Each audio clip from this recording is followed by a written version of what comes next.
Dr. Becker is a professor of psychology at Trinity University. Also a co-director of the Body Project Initiative, which I hope that you all have heard of, and I know that she's going to talk about. Her specialty has been scientifically supported prevention and treatment interventions. She's done a lot of work with female athletes, with sororities interventions. She's a fellow at the Academy of Reading Disorders, and I did not realize, because I've been a little off the grid recently, that we now have on our stage the president-elect of the Academy of Reading Disorders. There he is. But more to the point is the topic of prevention is one that's very, very interesting to me. Personally, as a parent, when I first came into the eating disorder world, it was a time 10 years ago when people were still doing a lot of blaming of parents. And prevention of eating disorders focused very much in my mind. What I was seeing is people telling people that they needed to parent their children differently in order to prevent eating disorders. And I formed some very strong opinions about prevention and about people who were doing prevention. And I hardened my heart against the topic. And at some point, someone came and kind of tapped me on the shoulder at a conference and said, you know what, I'm on your side. And that there's a world out there of prevention that is not as well thought out as other work in prevention. And I was unable to see that because I had grown rather somewhat rigid in what I was doing was exactly what I didn't want people to do with parents, which was to just put us all in one category and give us prescriptions that were just blanket prescriptions. And I had to open my mind. And the person who really has helped me in our conversations over the years is Carolyn Becker, because I now have a more nuanced and I think a better view of the idea of prevention, primary and secondary. And I know that in our community there can be resistance to this idea because we feel blamed. And I want very much for us all to really deeply consider the research that's out there, the work that's being done, and not to see all prevention work as one thing and about, blaming parents or blaming our lifestyles. And I think it's very exciting for us as a community to develop in our thinking and grow more mature in our thinking as a parent community, because we're new. This is a new thing in the world, is this kind of parent activism. So I see this as a part of that process. Very excited to hear this presentation, which I know we've had so many conversations about this work, and I'm hoping that it will bring some conversations, even if they're challenging, that we respectfully listen to one another.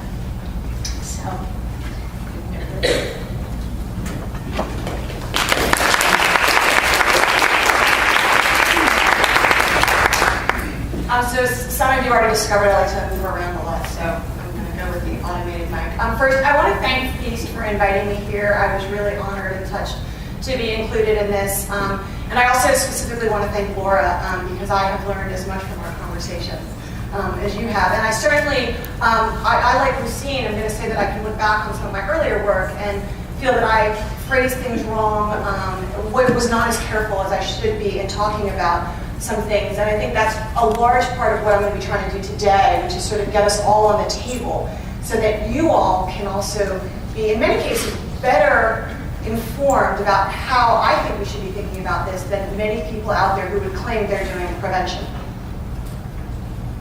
I even actually got an idea from talking to you guys last night that's going to get into this talk, so I'm listening. So what I want to talk about today is, I need to start this there.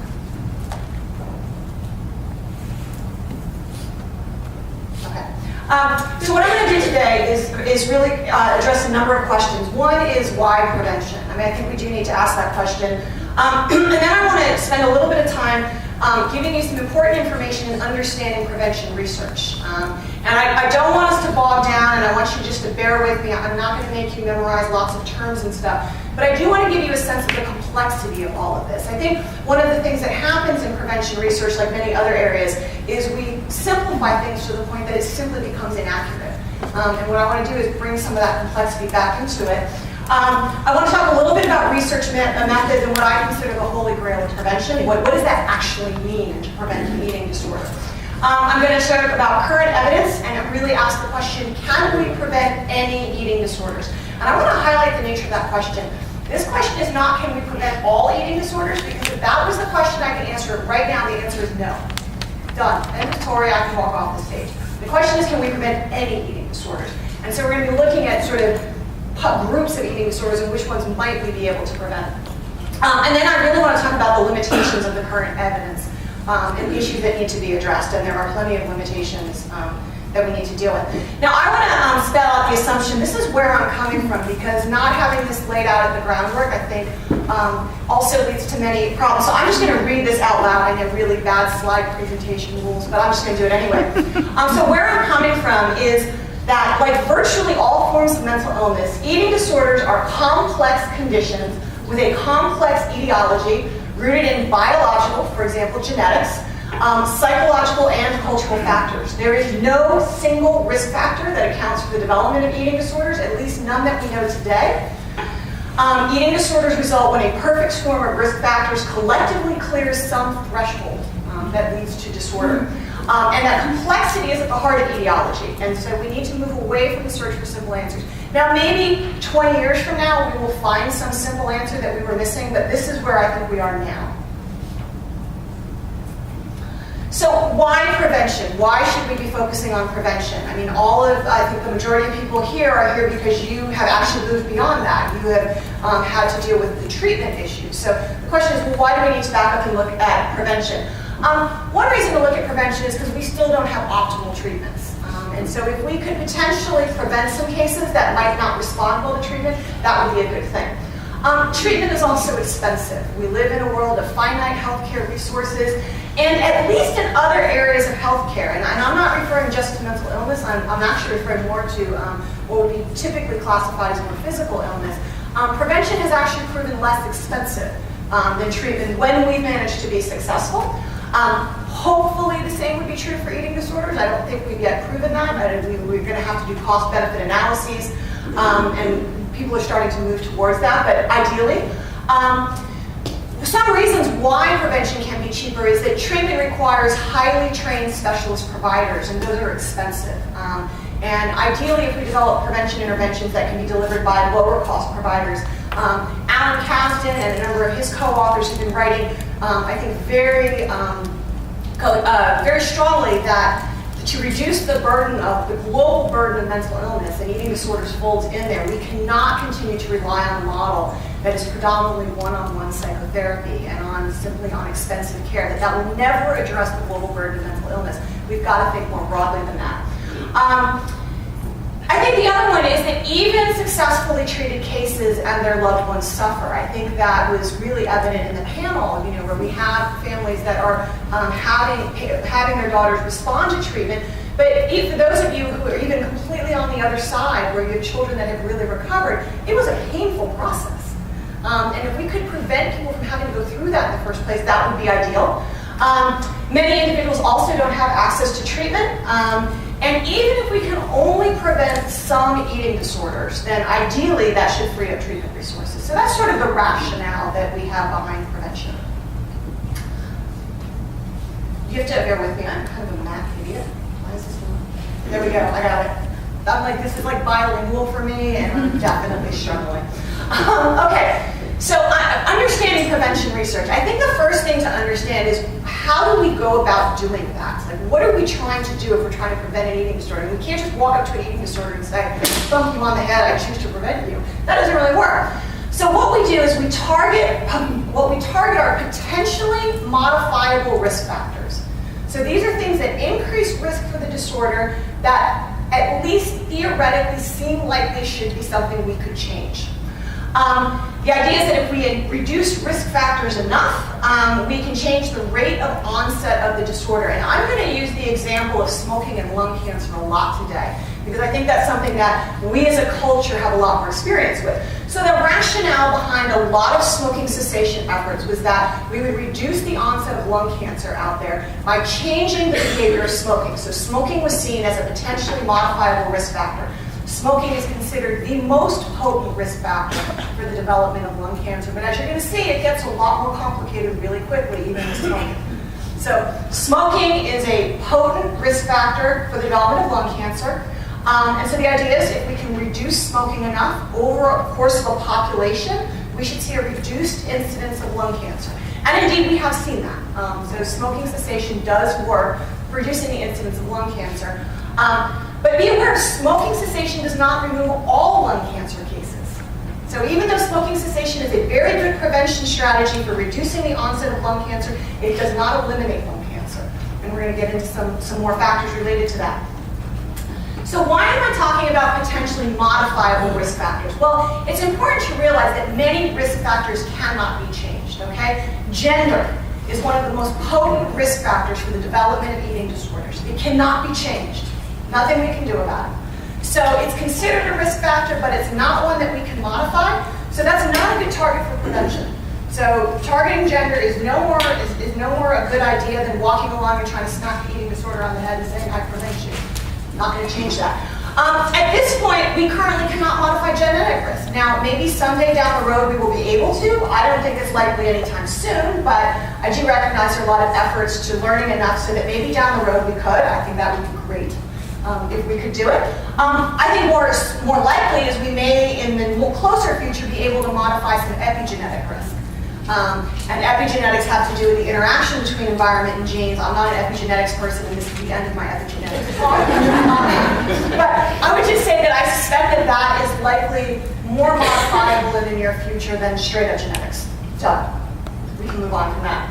Okay, so risk factors. The first thing that we run into terminology problems, because the term risk factor is like used incredibly sloppily in the literature. So people use this term in a really messy way. And this actually led Helena Kramer and Stuart Agris and some of their colleagues, Karina Jacobi did some stuff in this, to actually develop a typology of risk factors. To actually say we need to think about risk factors not as a monolithic thing, but as different types of risk factors.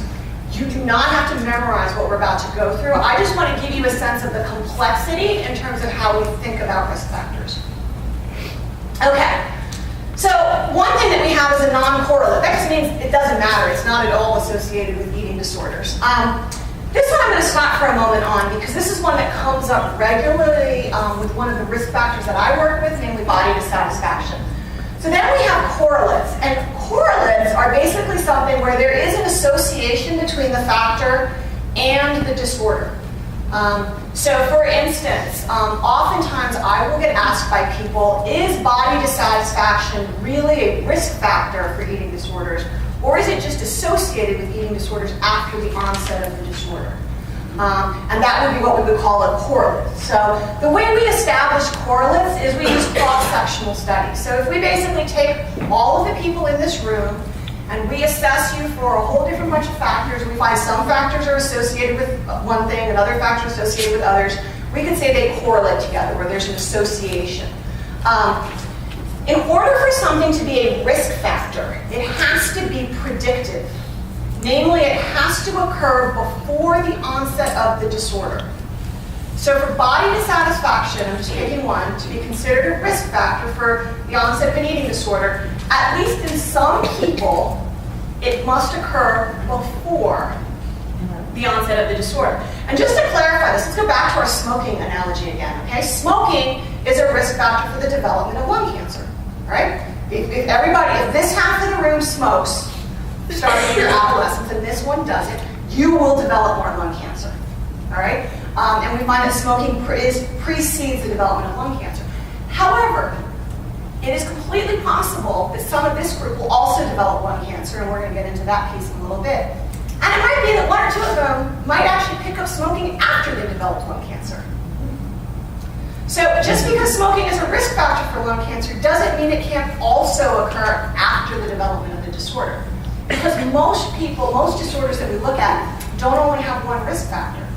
They have many risk factors, and those risk factors may not operate for all cases of the disorder. So the first thing I really want you to take away is a risk factor means that we have established that the condition or whatever we're looking at, the factor we're looking at, precedes the onset of the disorder. It predicts the onset of the disorder. If you are elevated in one, you have an elevated risk of the disorder. Fixed marker, we don't need to spend time on that. That's sort of like, at this point, gender. It's something that precedes, like gender precedes the development of an eating disorder. Would everybody agree that the gender of your child preceded the development of the eating disorder? Okay. It's a risk factor, but it's what we would call a fixed marker because we can't change it. So from a prevention perspective, as I said earlier, we're not that interested. This is where we start getting into things that we're really more interested in.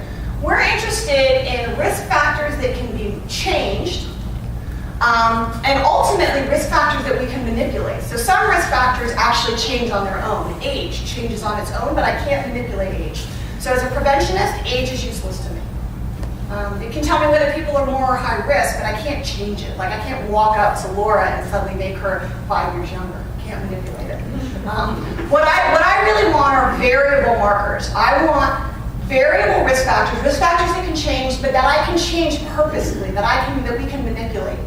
And ultimately, this last one is what we're on the search for. We're on the search for causal risk factors.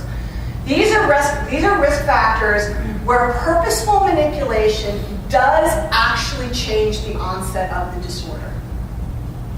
In fact, gender can never actually get called the causal risk factor until we find a way to manipulate it.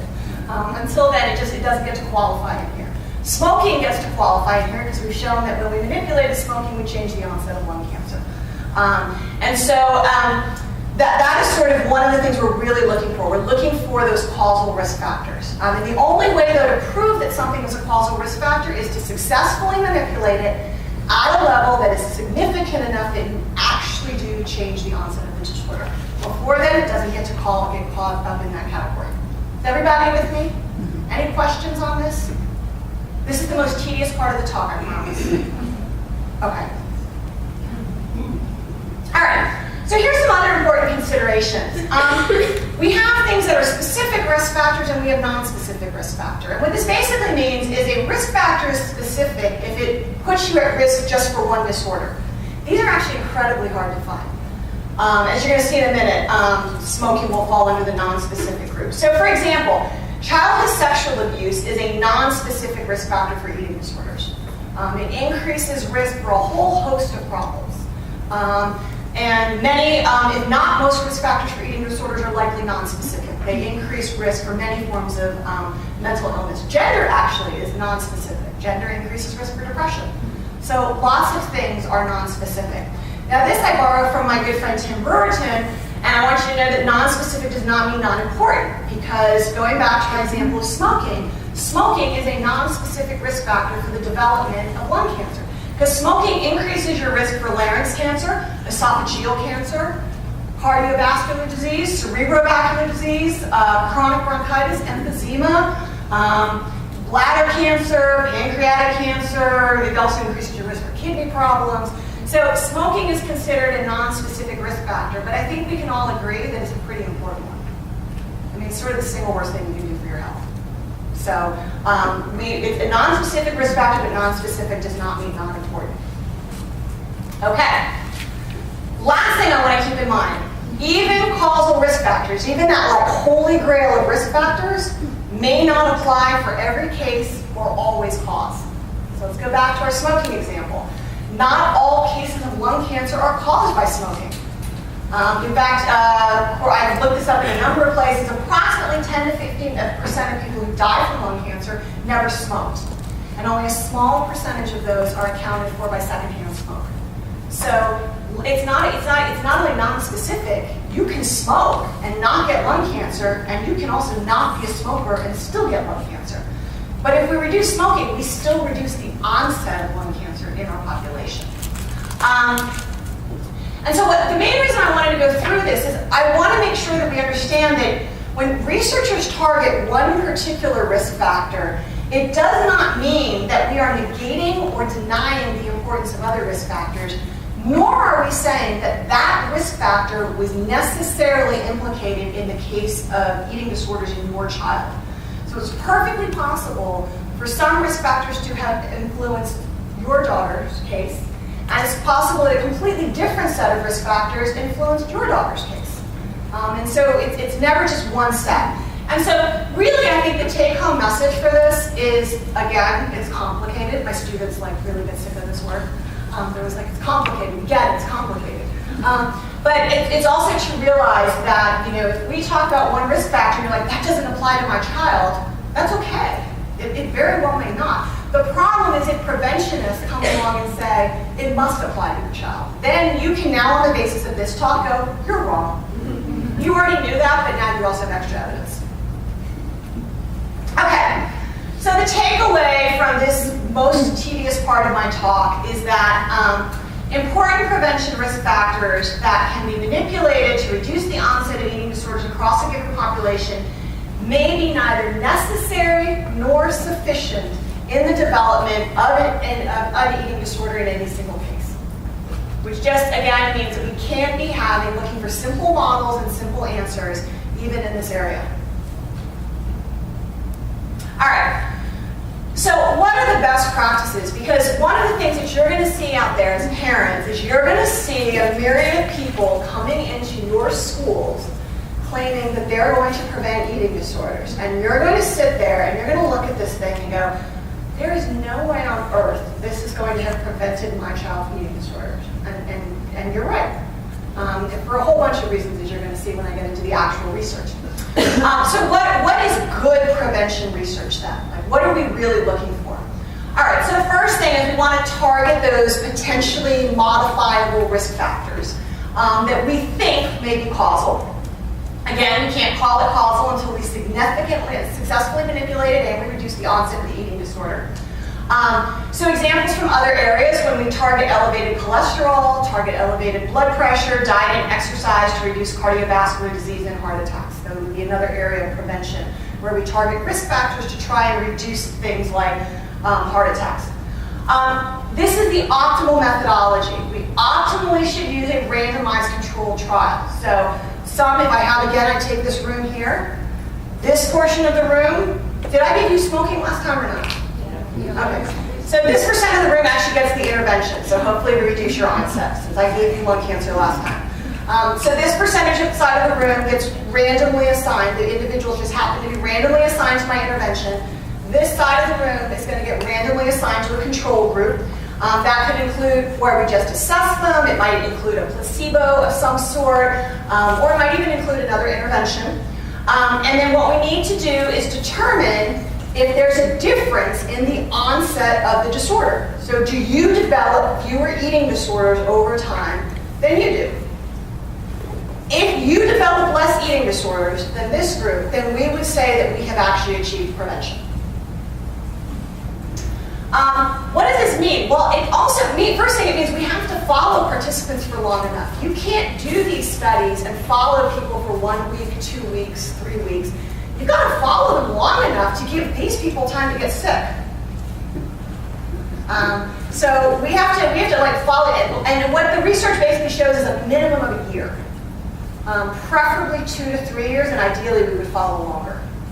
So these are long studies. They take a long time to run. You can't just run them in the short term.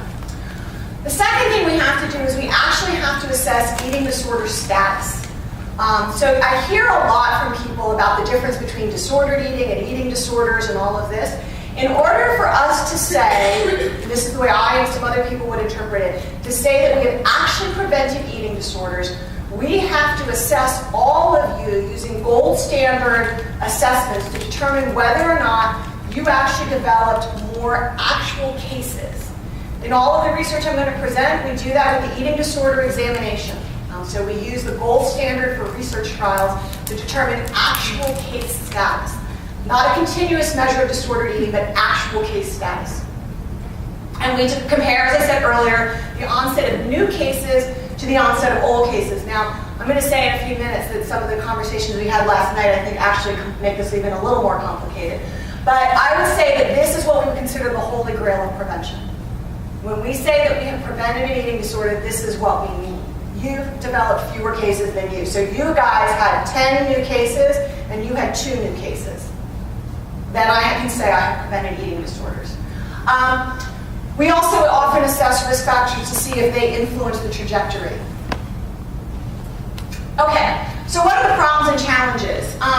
The first problem is that eating disorders onset in a relatively small percentage of people.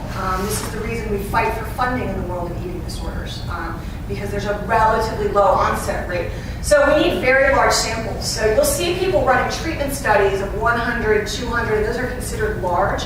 For prevention study to successfully demonstrate what I'm saying, thus far we typically need samples of 400 and higher. And we have to follow them for 1 to 3 years. These are big studies, they're expensive studies to conduct, they're not easy to do. And when I say expensive, I'm talking like a couple $1 million. I mean, these are not cheap studies to run. Most studies are underpowered, or they have insufficient funding. I will say that most of the studies I have done without grant funding. And so we're unable to meet that gold standard. And this is the majority of the research in this area. And really all that those studies are doing is they're determining if they successfully reduce the risk factors.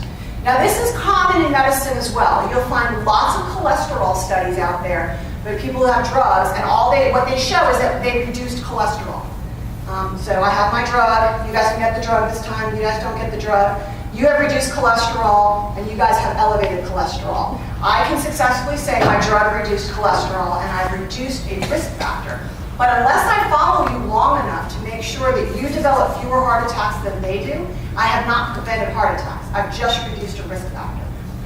Most so-called prevention studies out there are risk factor reduction studies. Overwhelmingly, that's what they do.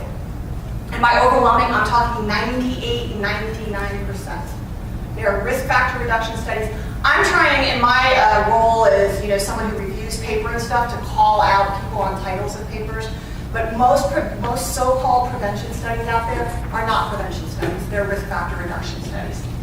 And in those cases, you don't know if they've actually prevented, you just know they've reduced risk factors. Okay. These are classifications you'll see termed for prevention programs. Universal is one that's delivered to all the population. Selective is at high risk. I actually hate these terms, I'm going to be honest. I don't like them for a couple of reasons. Number one is, well, technically, since women or girls are at such higher risk for eating disorders, any intervention that targets girls would be selective. But if you deliver it to all girls, and some girls are at higher risk than other risks than girls, then you're sort of messing with our understanding of what's going on. I really prefer just to try and recognize the risk level of the population. So is it a very high risk population? Is it a mixed risk population? Is it a low risk population? Those are my preferred terms, but I'm fighting upstream on that. Okay, so let's return to the sort of heart of the talk today, which is, can we prevent any eating disorders? Is this actually possible? Quick sidebar, I'm not going to drag you all through the myriad of risk factor reduction studies today. I was not asked to come here and prevent risk factor reduction studies. I think what you all are probably most in is, can we prevent eating disorders? So we're not even going to go through that. So all those studies out there that show they can reduce body dissatisfaction, negative affect, early stage eating disorder pathology, and dietary restraint, I'm not going to talk about those because, as I said, those fall under the types of studies that I would say are risk factor reduction studies. And I do consider subclinical levels of eating pathology as a risk factor for full-blown syndromes. So it increases risk. If you're showing low levels of eating pathology, you are at increased risk for developing clinical disorder, but not everybody will. So again, I put that under the risk factor. I do think it's important to know that actually reducing these risk factors has proved incredibly difficult. Everybody thought that doing this was going to be easy. It's proven incredibly hard. We had multiple decades of failed research. Moving the variable, body dissatisfaction, very difficult. Shifting some of these other things on a longer-term basis has proven quite challenging. All right, so can we prevent any eating disorders? The answer is yes. We can prevent some eating disorders, but here's the limitation. We have 3 studies and 4 interventions, and that's it. And we have no replication so far. So that's where we're at. We'll go through this in a little more detail. All right, this is probably what I would consider the best eating disorder prevention study conducted to date. It was done by STICE. They randomized over 400 participants to a cognitive dissonance-based intervention.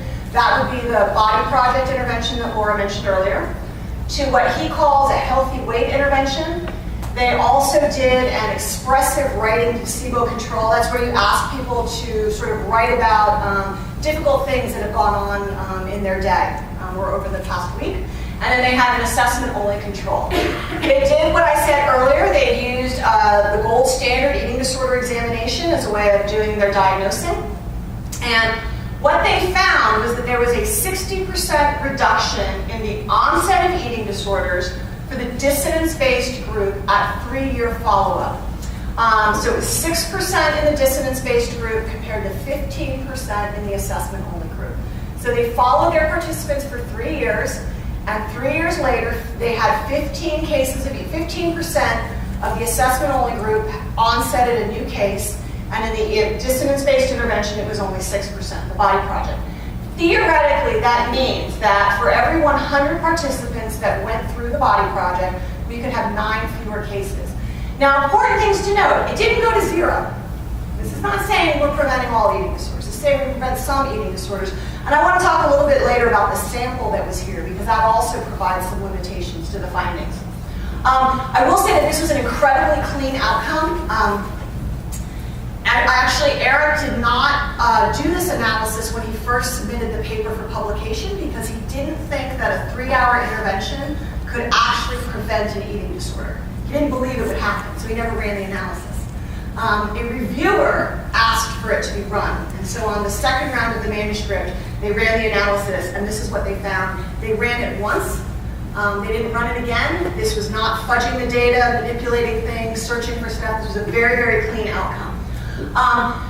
But again, not all cases were prevented, and they did, by the way, find a similar reduction for the healthy weight intervention. Now, the dissonance-based intervention's primary target is body dissatisfaction. It is a body dissatisfaction targeted intervention. It's based on the 2-factor theory of bulimia nervosa, namely that increased internalization of the thin ideal standard of female beauty increases body dissatisfaction, and then in susceptible individuals, you see an increase in dietary restraint, and you also see an increase in negative affect, and it is through those pathways that you can ultimately see the development of an eating disorder in some individuals. Again, all of these are increased risk, so you've got to be vulnerable. The healthy weight intervention is a very different intervention. It actually focuses on eating behavior, and it focuses on teaching standard behavioral skills for managing input and output and balancing the energy equation. So it's a much more food-focused intervention. I already sort of got ahead of myself here. I want to stop and just talk again just for a moment about body dissatisfaction, because I've had a lot of people over the years sort of say to me that they really struggle with the idea that body dissatisfaction is a risk factor for eating disorders. And I want to come back again to the idea that just because it's a risk factor for some eating disorders doesn't mean it's a risk factor for all eating disorders. It is very much like smoking. Body dissatisfaction increases risk for many negative outcomes. It increases risk for negative affect. It increases risk for anxiety. It increases risk for decreased consumption of fruits and vegetables. In overweight girls, it increases risk for increased weight gain. It is not everybody who is body dissatisfied will go on to develop an eating disorder, just like a majority of smokers will not go on to develop lung cancer. You've got to have other risk factors in the mix. But for some, it does appear that sufficiently reducing body dissatisfaction means you can prevent the onset of some eating disorders. And I will argue that it's in particular the later onset cases. So the thing to know about Eric's research is this was conducted in high school and college-age women. The average age there is going to be somewhere around 17 or 18. So these are cases of eating disorders that are going to have onsetted later in high school and actually onset in college. And this is the interesting thought I got off our dinner conversation last night, because I don't think Eric ever assessed the lifetime risk of eating disorder or lifetime history, which means that some of what we may be preventing are actually relapse cases. So some of these may be relapse cases, not first-round cases. And that's an interesting thought that had never occurred to me, since a number of you were talking about your children entering college and that being a risk factor for onset of sort of relapse. It very well may be that some of these cases we're not preventing the first round of the disorder, but what we're preventing is the onset of the disorder. And I will say that having run the Body Project for a long time in my institution, is we actually do get a lot of students who will come up to me later and say, you know, I was recovered or mostly recovered or partially recovered, and they found going through the Body Project very helpful in sort of finishing off recovery. because it gave them safe space to talk about some of the natural changes. One of the things that comes up in this conversation, in this intervention all the time, is that it is normal for girls and women's bodies to continue changing as they're aging. And so they spend a lot of time talking about how to tolerate normal weight gain. Even girls and women who don't have eating disorders struggle with that, is the maturation process. And it gives them safe space for that to happen. And so, so it may be, and it's something I've never thought about doing. And I'm really mad now because we didn't assess it in our current trial of lifetime history. So, but I'll try and get it in the next time. If you want to know, as I said, the branded names of the Body Project. If you ever heard of the Reflections Body Image Program, that is the same intervention. I'm no longer working with Tridelta, which branded that, and so that program is, that branch is sort of done. We've rebranded everything under the Body Project. All right, in terms of the actual intervention, just so you guys have a little bit of background, it's based on dissonance theory. So the idea is that behind dissonance is that we don't like to be behavioral hypocrites. So if I, for example, if I have someone who is very, very racist towards a particular race or ethnicity, and you can get them to voluntarily be nice to someone of that race and ethnicity, what research shows is they actually become less racist.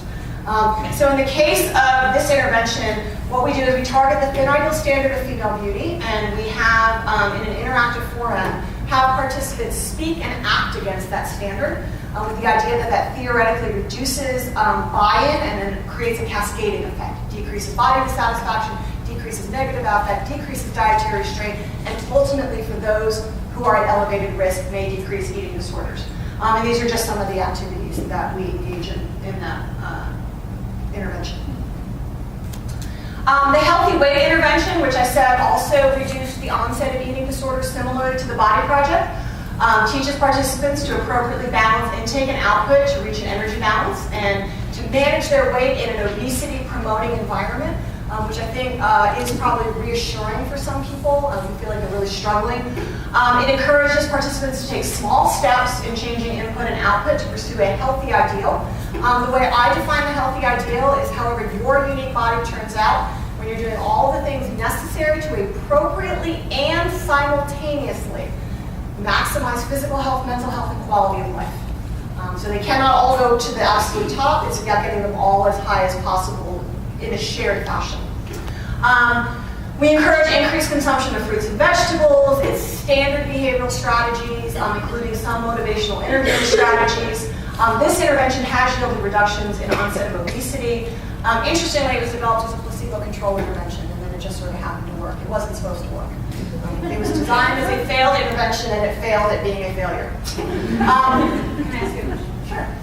Was that intervention, when you've been speaking broadly of eating disorders, was that of all the full range from PhD to anorexia?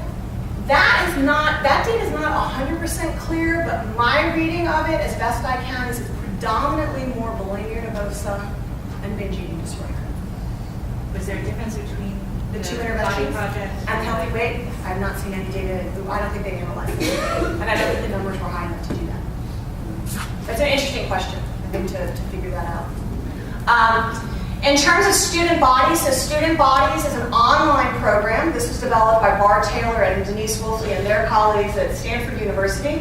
This is an 8-week internet-based cognitive behavioral intervention. This one also targets body dissatisfaction. It is body image focused. And they have statistically managed to reduce weight concerns out to 2-year follow-up in college-age women. Weight concerns is actually a particular self-report measure that Helen Kramer has shown is highly predictive of later onset of an eating disorder. So that questionnaire really does predict later onset of an eating disorder. Again, when I say predict, it doesn't mean for everybody. It means for some people, increased risk, not universal risk. They've translated this program into German, and the best data for them is in university-aged women. Let me get a little more into what they actually found, because this finding, by the way, is nowhere near as clean as the finding for Eric's study. So you'll see again, 480 participants. These are large studies. They followed people out to a year. They were randomized to the intervention or a waitlist control. They again used eating disorder examination to determine case status. They did not find prevention in their overall sample. So when they analyzed their entire sample the way that Eric did, they did not get prevention effects. This is a much more nuanced prevention effect. They found prevention effects in the very sort of subsections of their population. So in particular, those with a 25 BMI or higher, they found a 0% onset in the intervention group versus 12% onset in the control condition. But again, it's important to know that this did not reduce eating disorder onset in the whole sample. So this, I don't think this finding is anywhere near as clean as the other finding and would need to be replicated. This is last and maybe least relevant to this population here because this is a really, really unique study, and I don't have all the details on it yet. I saw it presented at a conference, and I know it's in press, but I don't have the actual paper. Martinson and Marianne Martinson and Joran Sungot Morgan managed to reduce onset of eating disorders in elite Norwegian high school athletes. But this was a one-year mega-intensive intervention. Like, there's no way this would generalize to the United States or Australia or the UK. In Norway, they take all of their most promising athletes countrywide and put them all in one high school. And so it is a high school. I mean, this is a pressure cooker for eating disorders. And I'm impressed that they managed to actually get reduced onset in this group, but it was a very expensive year-long intervention. So it's not the type of thing that's likely to be generalized. But you'll see also, again, they did use that eating disorder examination diagnosis. That seems to be the only way that we're finding this. Okay, another sort of sidebar that I want to make, because I'm not going over all of these trials, but numerous other studies do support the notion that the Body Project, the Healthy Weight Intervention, and student bodies do reduce risk factors. And just to give you a sense of the volume of research, for the Body Project, we have over 30 trials conducted by 6 independent laboratories showing consistent and repeated significant reductions in a whole host of eating disorder risk factors. And I know that our trial, where we followed people for the longest, which was 14 months, we got very comparable findings to what Eric got at 12 months in the study where he actually found prevention effects. So that's another way that we sort of compare. Could we produce similar reductions in risk factors at 12 or 14 months? Then maybe what he found at 3 years would also be true. I think also interestingly, he also does fMRI research, and he's found in his fMRI research that the Body Project actually altered neural response to thin ideal images and statements relative to a brochure control intervention.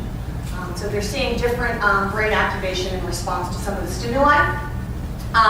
And again, you might ask this question, why don't these trials really assess true prevention of eating disorders? And again, it really goes back to those very pragmatic issues, which is the length of the trial is necessary, the size of the trial is necessary, and the fact that you need eating disorder examination diagnosis, all of which increases expense. And if you run a lot of studies like I do on the bank of sweat and blood, you just can't do that.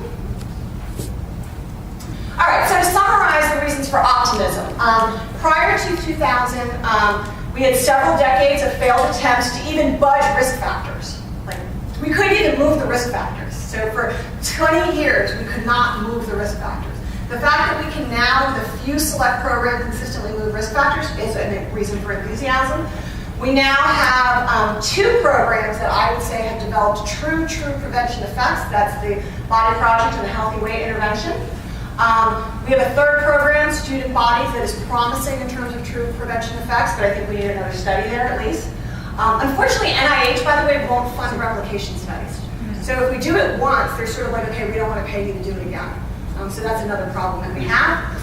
The quality of research has advanced markedly. I give Eric STICE tons of credit for that. He is an incredibly picky researcher who has called out the field for sloppy methodology all over the place and made a lot of people really angry, but I think he's really raised the bar.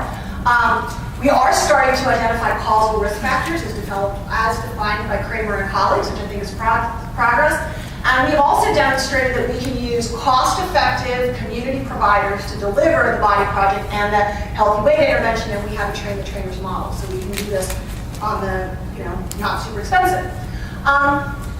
And so the reason I believe in disseminating the existing evidence-based programs is that there is a strong demand out there. I get calls all the time from people saying, can you come into my high school and talk about eating disorders? And I'll go, well, what exactly outcomes do you want? Well, I want to prevent eating disorders. That's how I prevent eating disorders. Well, could you come and talk about body image? That's not going to prevent eating disorders either. Well, could you go to the med school and talk about eating disorders? That's not going to prevent eating disorders. Can you come and talk to our teachers about eating disorders? Hey, I think it's great if teachers learn about eating disorders, but if you think it's going to prevent eating disorders, you're wrong. There is strong demand out there, and I think it's better met by giving them programs that have an evidence base than programs that don't have an evidence base. However, I also think that it's important to develop and disseminate these programs for reasons that don't have to do with eating disorders prevention. Body dissatisfaction is a problem that affects many girls that will never go on to develop an eating disorder. And so increasingly, actually, we're actually implementing as body image improvement programs or as healthy eating programs, as opposed to saying the primary goal of it is to improve eating disorder onset. And then thus preventing eating disorders sort of becomes an added benefit. The other part, actually, just going back for a moment, which is what I said earlier, which is we're finding, at least reports, that many recovered or recovering individuals find the programs helpful, and then they also find it creates a somewhat, this is your phone. I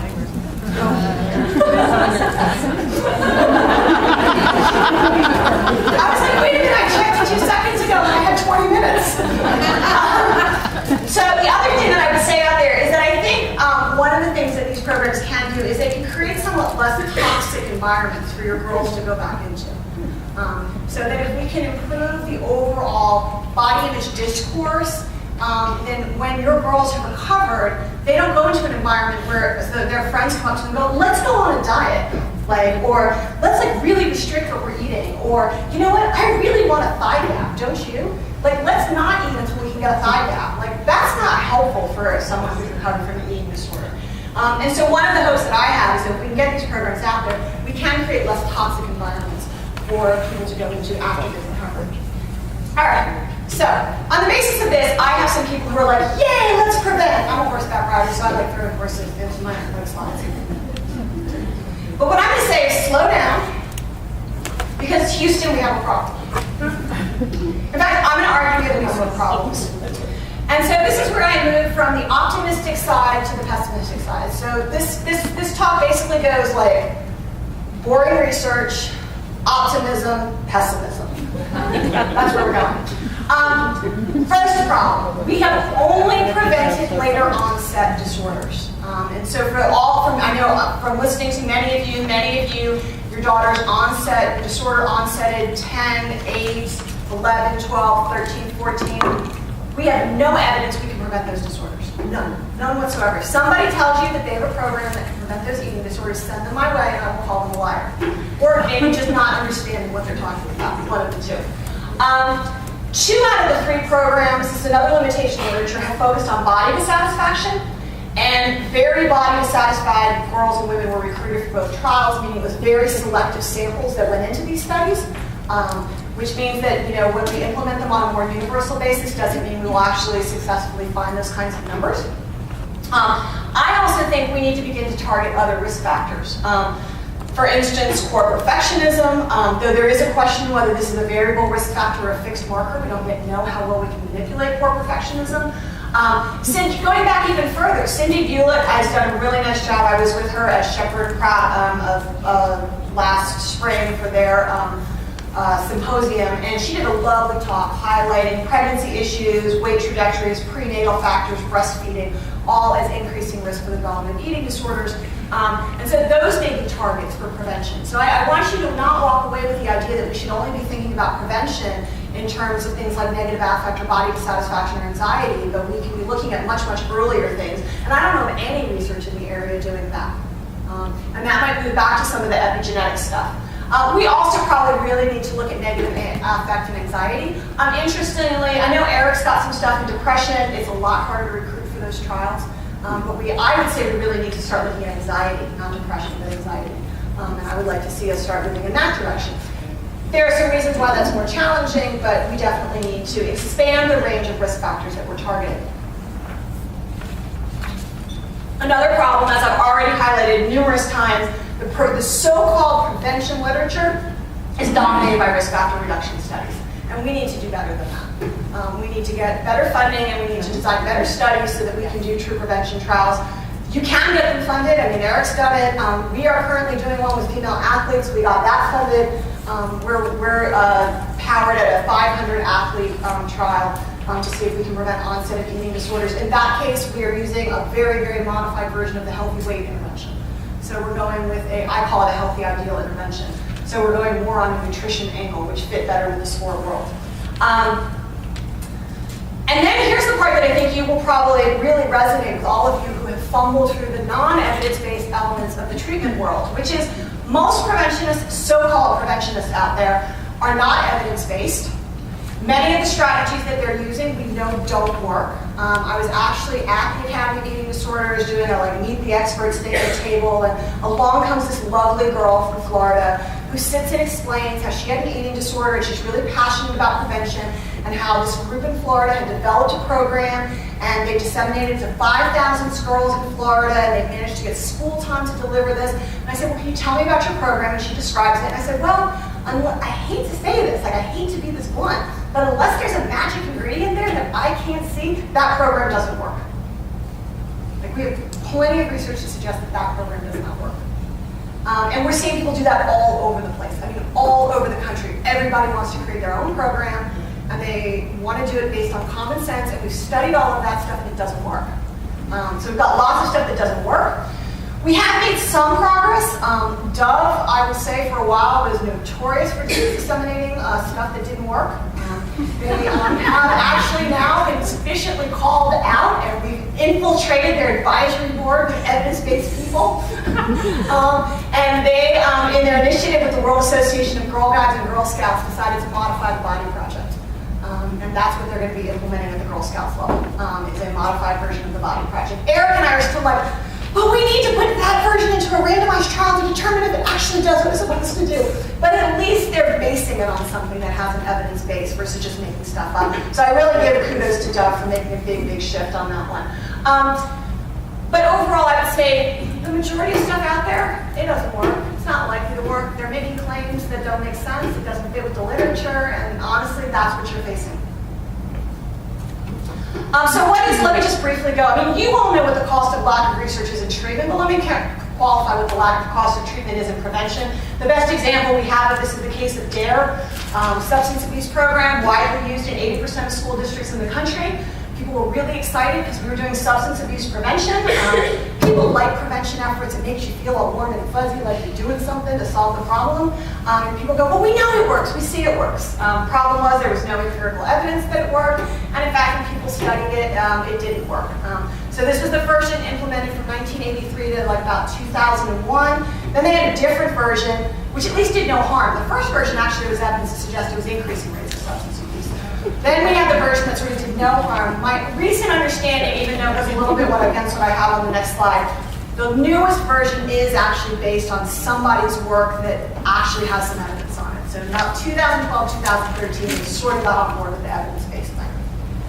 Well, what is the cost of that? Well, according to the General Accounting Office of the U.S. government, the cost in 2000 alone was $2 million. Imagine what we could do with $2 million in treatment or in something that was evidence-based.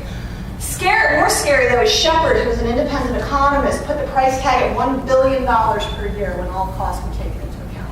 $1 billion a year for a program that was run for 17 years with no empirical support and actually didn't work. So my problem with all the non-evidence-based stuff that goes on in prevention is that we're wasting resources. We're wasting resources, and oftentimes we're spreading myths, because these are the people who walk around and say, body dissatisfaction causes eating disorders. Well, that's not true. Body dissatisfaction is a variable risk factor for the development of an eating disorder. But as we went through at the beginning of this talk, that's all very complicated. And notably, in the Body Project and in student bodies, we never use the word eating disorders. We never talk about eating disorders. We never make those ties together. And so a lot of the prevention programs out there, I think, are really spreading some bad ideas. So as family advocates, what do? I would say always ask, where's the data? They want to come in, where's the data? What's the evidence? And really sort of be there. I think what you're going to find is most of the time there's no evidence. And if you've got questions about that, you can always contact me. I'm really easy to find on the internet. I didn't plan for it to be that way, but it turns out it is. So I'm very findable. But this is really the question I would ask. Where's the data? You can walk away knowing right now that since your children are not in Norwegian high test student athletes, we can eliminate the Martinson program. There's only 3 programs out there that have a solid evidence base in terms of actually preventing eating disorders. There are some other programs that reduce risk factors. Could this happen in the eating disorders world in terms of wasting a lot of resources? Absolutely. As I said, Dove has gotten much better, which I'm really thrilled about, but others are not. For instance, in the United Kingdom, we've got a Media Smart program. This is the UK version. Australia actually has a very good Media Smart program, but the UK one is terrible. It was developed by the advertising industry to align with government interest in doing public policy work in this area. It's been downloaded 1,500 times. The parent packet was downloaded 12,000 times. And Philippa Dietrich, I give her a lot of credit for doing this because the UK government, I don't know how it was so excited to find out that this didn't work. But she conducted a controlled trial and indicated that not only did it not improve weight or appearance concerns, it did not improve internalization, media awareness, or media pressure. It even did a fairly poor job on basic topic knowledge. It's actually really hard to mess up teaching knowledge. That's impressive. Additional areas for improvement. We have nothing for males. The Body Project is being tested with gay males at the college level. We're about to test a co-ed version at the collegiate level. But these are also risk factor reduction studies. They're not prevention studies. With the exception of the healthy weight intervention, I would say not enough prevention research is focused on food or eating disorders. All the food stuff is focused on obesity, not on eating disorders. And I think we need to shift that. I think we need to do more on the food side of it. We need to go younger. We need to develop stuff for younger. A middle school version of the Body Project, Eric is trying to get funding to test that. He does have some promising pilot data on that. But we basically, and we also need to recognize that the existing true prevention studies target voluntary high-risk samples, and yet most implementation partners want to implement in a more universal way with everybody at school, which means we need to test them in that fashion. So, overall summary, and then I'll be quiet, take a couple questions, and get off the stage. We made remarkable progress in the past 13 years, given where we were in 2000, which was like nowhere. We can now prevent some eating disorders with a very limited number of programs in a selective age range. We have other programs that can affect a broad array of risk factors, but we have a long way to go and many problems to address, and I'm sure I missed some problems in this talk. And I'll stop there.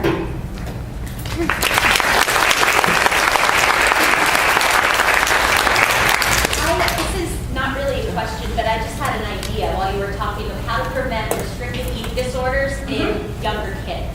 Okay, so you take a sample of pediatricians, 400 or more, and good, you got the 400 number.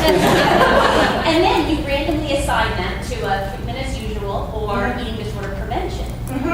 The prevention group gets basically what everyone here already knows about eating disorders, and one of the most important things that the pediatricians would look at is growth charts. So whenever there's a child who's not growing normally, even if they're still in the average weight range, then they would intervene with that family in some sort of a way, nutritionally to help the child return to growth. That, follow them for 5-10 years and compare. I like it. Can you do that? Can I do that? You want to help me? We should talk about that. I like that idea. I think that is a good idea in terms of, with hitting the younger ages and given the problems that we know that we have with pediatricians. I think that's a really interesting idea. So we got to figure out where to get the money outside NIMH. It won't cost that much, right? No, it will, because you got to follow those kids and you've got to assess them, and all that assessment. Grad students. And even with grad students, you create a highly trained assessment. And actually, I'll tell you, where a crazy amount of money goes is tracking participants. Keeping track of people for a long period of time is incredibly expensive. But we have insane tracking involved in our study, and for a big chunk of them, we're still at our schools, and we still spend all this money tracking. I like your idea, Sarah, and I would just like to piggyback on the intervention group. Not just use the growth charts to track your own growth, but also tack in a little bit of intervention, which when you look at the growth charts and you see a child becoming what we call a little bit chubby before the adolescent growth spurt, give them the intervention to not say the wrong thing. That has to be part of it. I don't mean to be disrespectful, but I think when we don't know what causes eating disorders, how can, and your angle is on, or at least the one you presented was about body image, if that's not a causal factor for eating disorders, are we showing a causal, I mean, or there is no causal factor for eating disorder. Right. There are multiple causal factors, and those multiple causal factors are what I'm referring to as risk factors. So these are things that collectively elevate risk. The same as, do you want to? Well, okay, I think probably a lot of people are asking the same question in their head, so I'm going to ask this. And it's something you and I have talked about. Why aren't we talking about body dissatisfaction as prodrome and what you're doing as early intervention? Why are we calling it prevention instead of early intervention? For the same reason, well, in part because, again, we know that body dissatisfaction is one risk factor that increases it. Again, like I went through, many things that can elevate risk will not necessarily increase risk for everybody. Okay? What if it's early symptom and not, I mean, Prodrome, we would consider, if you wanted to do prodrome stuff, then we would consider that the disordered eating piece of it would be considered more the prodrome piece of it. The disordered eating. Those people, when we intervene on that piece, I would say it's more prodrome. The part that I'm hearing on the causal piece is I think it's important to understand we don't really understand the cause of lots of things that we've been able to prevent. For instance, we were able to prevent tuberculosis in many ways before we fully understood. We were able to prevent cases of tuberculosis before we fully understood all the pathogenesis regarding tuberculosis. So prevention does not require a full understanding of causality. Prevention requires an understanding of risk factors that can be sufficiently reduced to reduce onset of the disorder. And that's just basically, can we, and the final test is really the test that I said earlier, which is, can we reduce the onset of the disorder in randomized trials? And if we can, that's whether or not you can actually prevent something, is whether you can reduce it in randomized trials. Did they come in with the disorder? And I do know, by the way, that they have looked at this. Some of the cases in F.E.A.S.T study that they prevented showed no signs of eating pathology when they started the study. So some of those cases onsetted without eating pathology when they entered the study. Have there been any studies done, and not suggest another study, on parent education, on things parents could look for, perhaps they, given parents at an appropriate age, a child is, 8 or 9 or something, early enough. The fact that, it's a genetically based condition, and some of the things that parents could derive from. Early screening. Early screening stuff. I have not seen any research on early screening. I think that's a good idea. It starts with the pediatricians who have to understand eating disorders to start with. And I think that goes back to sort of what Sarah's proposing, which is that if parents can then go with pediatricians that then actually have a sense of what's going on, then that could also help. Because we certainly don't want more parents recognizing something's wrong with their daughter and then going to the pediatricians and having the pediatricians be like, oh, they're fine. And things like that. So I think there are an enormous number of avenues to go down that we have not gone down. And some of it, I'll be honest, some of it's funding. Some of it's where do you get funding. Some of it's where do you get interventions. I think one of the reasons, I've thought a lot about, well, why did so much stuff sort of end up going down the body dissatisfaction route? And I think some of it came out of the flawed sociocultural model. That's where some of it absolutely came out of it. I think more recently where some of it comes out of is actually that it is an appealing universal target. So a lot of the people that I work with who are interested in funding, implementation, want a target that is not going to affect just a few people. They want a target that affects a broad array of the population. And so the thing that they like about body dissatisfaction in terms of funding is that even if you were never going to develop an eating disorder, you would still benefit from the intervention. Do they want these more universal targets? So that's where I think it's going to be trickier to get. It's not that I won't try, but that's where it's going to be trickier to get implementation of things, say targeting for perfectionism or some other problems. You've really got to make these sort of funding cases. Unfortunately, because that's unfortunately what we live in. And I do stuff where I get very little funding because I work in a type of institution where I don't need that. But that's an unfortunate side of sort of where things are at. I think there is maybe some concern about prevention versus intervention. We all want earlier intervention for those of us that had kids that were diagnosed, but there is also a need for prevention too. So I think it's kind of comparing apples and oranges. Yeah, I would agree We with need you. both. We need both, absolutely. We totally need early intervention. You know what, honestly, she's had her hand up. Okay. So long. I'm gonna let her go first. There were ever studies in siblings, because obviously there's 2 risk factors there. I have 3 girls, my oldest daughter has anorexia. So then I'm looking at my 11-year-old and I'm looking at my 5-year-old and I say, okay, what do I do differently for the next 5-10 years to make sure this we don't go through this again? So have there been studies or are there actually... So to look at that, what you actually have to go to, and I didn't, believe it or not, as probably annoying as that discussion of risk factors was, that was like the tip of the iceberg in understanding risk factor research. Like risk factor research is a whole other specialty. I don't actually do risk factor research. I use risk factor research. But risk factor research is really complex. And I'm not yet aware of, but that may not mean, it may just be that I don't know it, the risk factor research that actually has managed to distinguish the difference between one sibling who goes on to develop a disorder and another sibling who goes on to develop a disorder. And I mean, it gets really complicated even in the genetic studies. I mean, Kelly Klump does a really good job of talking about this, but when they compare, for example, so how much of the risk is loaded in genetics versus how much is loaded in shared environment and how much is loaded in non-shared environment, something that I never realized for years is all of the genetic by environment interaction gets loaded on the genetic side. That's just mathematically where they stick it. So the actual interaction between genes and environment actually gets loaded in the genetic portion of the equation, and I'm not sure yet how they've broken that out by siblings. Because I would guess that the best place to go look for that is going to be sibling research, but I'm not a sibling researcher, so I don't know. And then I'll come back to you. Thank you very much for that presentation. I'm wondering what makes you think, and your colleagues think, that the relevant risk factors are going to turn out to be psychological. So when they look at epigenetic factors for things like schizophrenia, they're actually focusing on biochemical, environmental factors that have large effects on the brain, since this is a brain disorder. So, my short question. We don't, again, that goes back to the statement I made earlier, that focusing on one risk factor doesn't mean we don't think other risk factors are at play.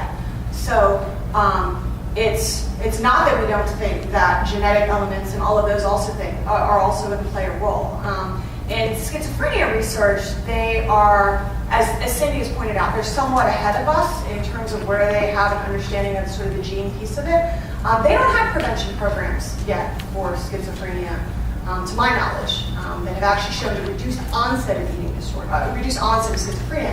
Interestingly, though, schizophrenia does do somewhat better in underdeveloped countries than it does in our industrial countries, despite the fact that we have better biomedical treatments. And so it's complicated. And so it's not that we don't think those other factors are important. And I think, Cindy, absolutely, as they nail down more of those epigenetic or prenatal or perinatal stuff, I mean, what she and I talked about is you want to layer prevention on top of prevention. Prevention is ultimately not going to be something we do on a one-shot thing. So prevention could ultimately be stuff that we're focusing on mothers during pregnancy. That's a prevention component, is helping them try to be as healthy as possible during their pregnancy, not because we're blaming the mother, but because some mothers don't have the best obstetrics care, and improving care in those areas. And certainly the mechanism by action that we think is increasing risk, again, not causing, but increasing risk in that time, is biological. So I think it's going to be a layering of risk factors. And as I would argue that some of the risk factors we're looking at are certainly they're later onset risk factors. So these are not going to be risk factors that are as relevant in early onset of the disorder as the later onset of the disorder. We're really, in this case, I would say probably picking the low-hanging fruit. It's going to be easier to impact the later onset eating disorders. Why? Because it took more environmental pressure for it to develop. So someone who onsets at 22 is going to have required more environment to have onset than someone who onsets at 10. And so I would say that to prevent the cases at 10, we're going to need more biological interventions, and possibly prevent the cases that happen at 22, we can probably go somewhat more psychological. But it's going to vary. They're not all the same. And to pretend that they're all the same is a mistake. And I think that's something that gets misapplied in our field. So on the 3 projects that you feel like were evidence-based, promising in prevention with late onset eating disorders, do you have any sense of whether those might be helpful for relapse prevention?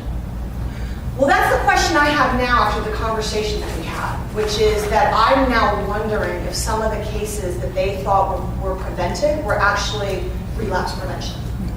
I think that's the really interesting question. The data wasn't collected to ask that. That's what I'll put in my next study. But I suspect that is actually true. That it reduces some of the environmental pressure to engage in restricted eating again. And that's the primary mechanism that I think really happens. It's not that I think body dissatisfaction magically causes an eating disorder. Right. I think body dissatisfaction encourages people to restrict. And that if you are biologically predisposed to develop an eating disorder, when you restrict, then environmental pressures to restrict are a potent problem. Carolyn, I think we're going to have to stop. Okay. Sorry.